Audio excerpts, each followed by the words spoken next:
Join me, my dear and esteemed viewer, as we continue our journey to the pyramids of Montauk,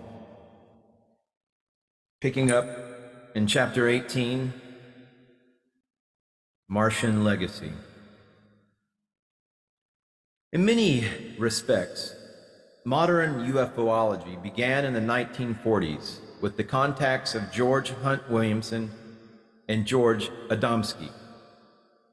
Williamson was a professor of archaeology who allegedly inspired the character Indiana Jones and left behind a legacy of information concerning Mars.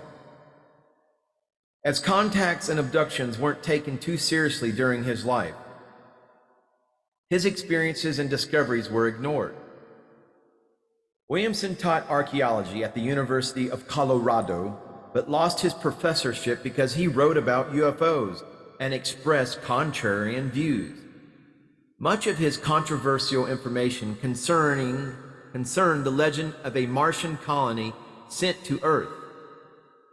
According to this account, the race that initially settled Earth was called the Elder race, or Elohim, which means firstborn, and it was their intention to evolve on this planet.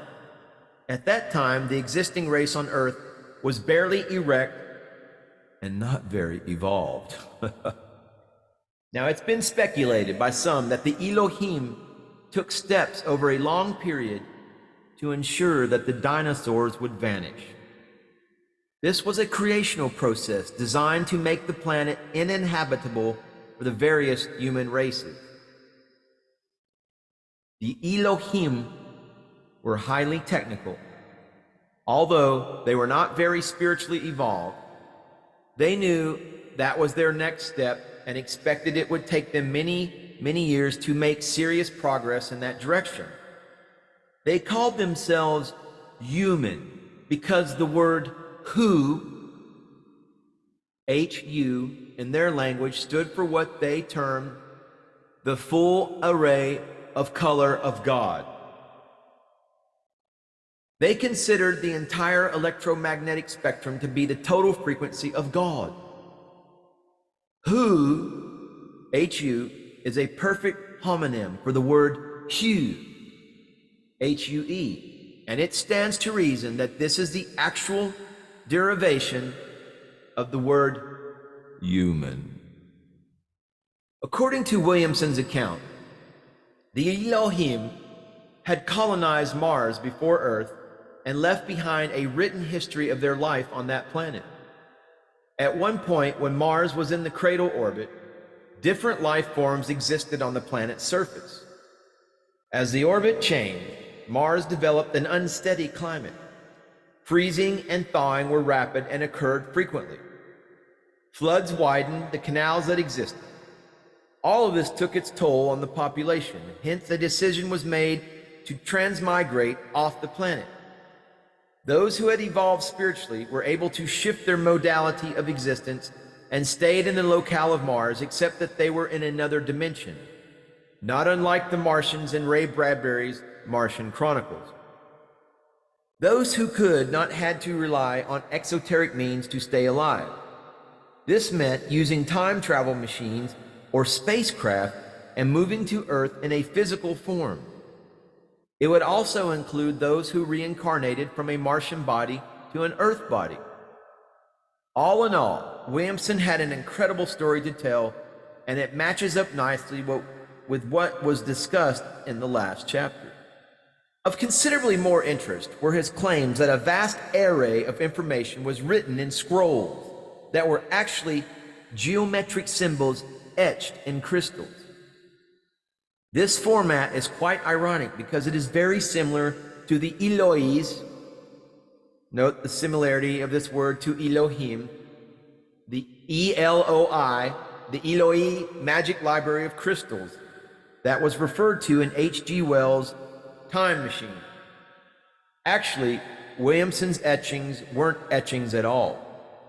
They were tiny geometric patterns formed by auditory tones. To the naked eye, they appeared as flaws in the crystal. A microscope would reveal something totally different.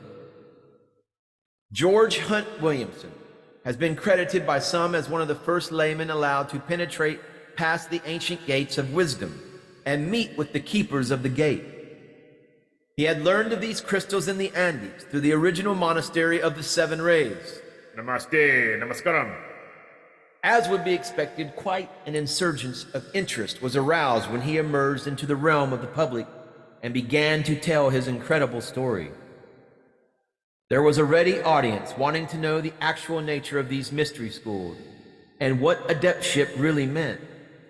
All of this intrigue included the initiatory process that had been popular in Madame Blavatsky's days.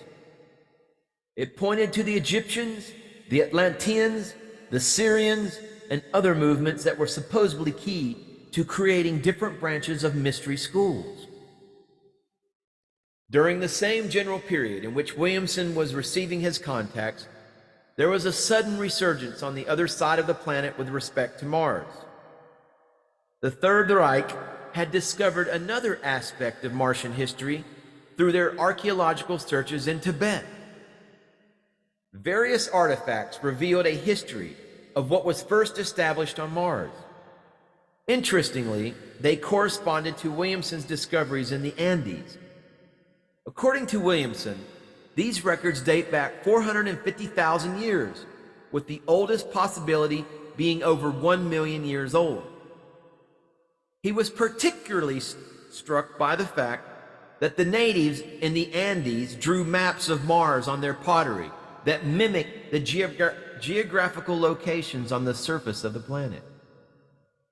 In both South America and the Far East, the most important information in these artifacts were crystal tablets, which illustrated techniques designed to uplift the consciousness of mankind.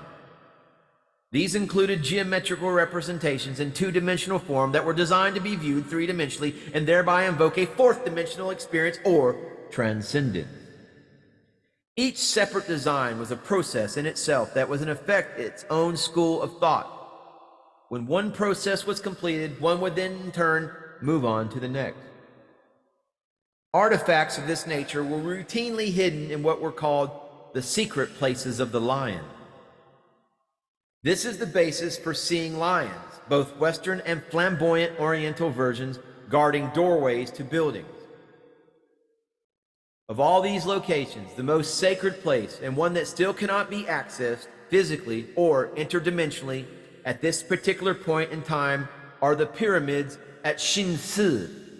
These are located in China, just outside of Tibet.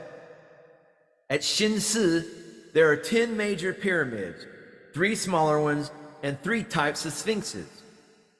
The Third Reich's influence in this area was supplanted when Mao Zedong's army took over Tibet and ran their campaign of oppression and slaughtered monks on a wholesale basis.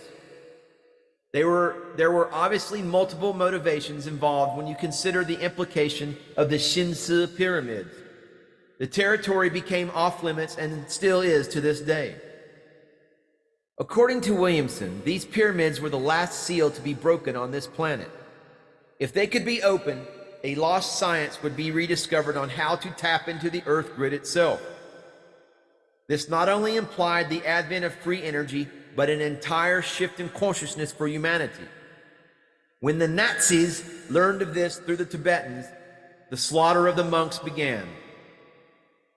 That these tablets could have come from Mars could be considered hard to accept from what is considered to be normal American thought. At this particular time, keeping in mind the earlier correspondences between Mars and Cairo, it shouldn't be surprising that these same lessons were found to exist in Egypt. That was chapter 18 in the Pyramids of Montauk. If you want to hear about chapter 19 and the chapters beyond, also further readings of MetaHuman, also hit that subscribe button and come along for the journey.